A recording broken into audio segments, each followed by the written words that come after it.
খাও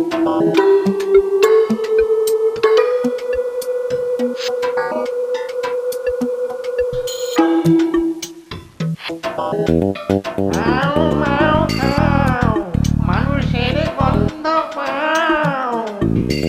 খাও মাও খাও, মানুষের গন্ধ পাও। নিত্যদিনী জলার ধারে মুসুন্দির মাঠে তোরা মানুষ কোথায় পেনি বলতো? মানুষের কি এত সাহস আছে যে এখানে আসবে? আছে আছে, মানুষ আছে, আমি গন্ধ পাচ্ছি।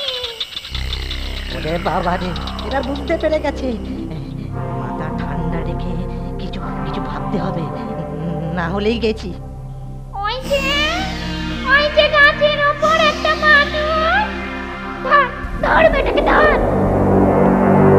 বেটার ঘাড় মটকাই। না না, রক্ত চুষে খাই। থাম থাম বেটারা, মানুষ দেখলেই খালি ঘাড় মটকাই, রক্ত চুষে খাই। এই রোগা শরীরে আছেটা কি? হ্যাঁ, খালি খাই খাই খাই খাই খাই। চল চল, আমাকে নিয়ে চল তোদের রাজার কাছে, চল। ওরে, এ যে আমাদেরই চোখ রাঙায়। বেটাকে ভয় দেখাই, তাহলে অস্কা পাবে। আমাদের দলে এসে যাবে। ওকে আমাদের রাজার কাছেই নিয়ে চল। বেটার তেজ আছে। হ্যাঁ চল চল চল, তাড়াতাড়ি চল তাড়াতাড়ি চল। তা তোদের রাজার নামটা কি?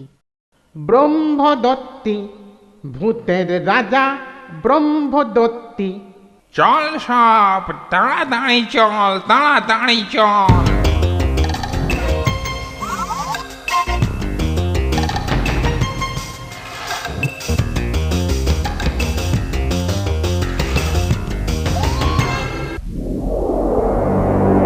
ব্যাপার, সবাই মিলে এই মানুষটাকে নিয়ে আমার কাছে কেন রে?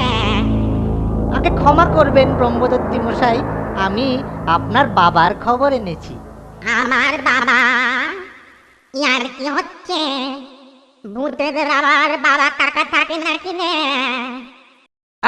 আমি একটু ভুল বললুম, আপনার বাবা নয়, ভূত সমাজের বাবা। তিনি না থাকলে আপনারা এলেন কোথা থেকে? মানুষ মরলেই তো ভূত হয়। কেউ কেউ স্বর্গে যায় আর বাকিরা ভূত হয়। যেমন আমি ব্রাহ্মণ ছিলাম, এখন ব্রহ্মদত্তি হয়েছে। বুঝলি নাকি রে? ঠিক কথা, একদম ঠিক কথা। এবার দেখুন, মানুষ মরে ভূত হয়, আর ভূত মরে মানুষ। মানুষের বাবা থাকলে ভূতেরও তো বাবা থাকবে। ও, হতে পারে, আমি জানি না রে।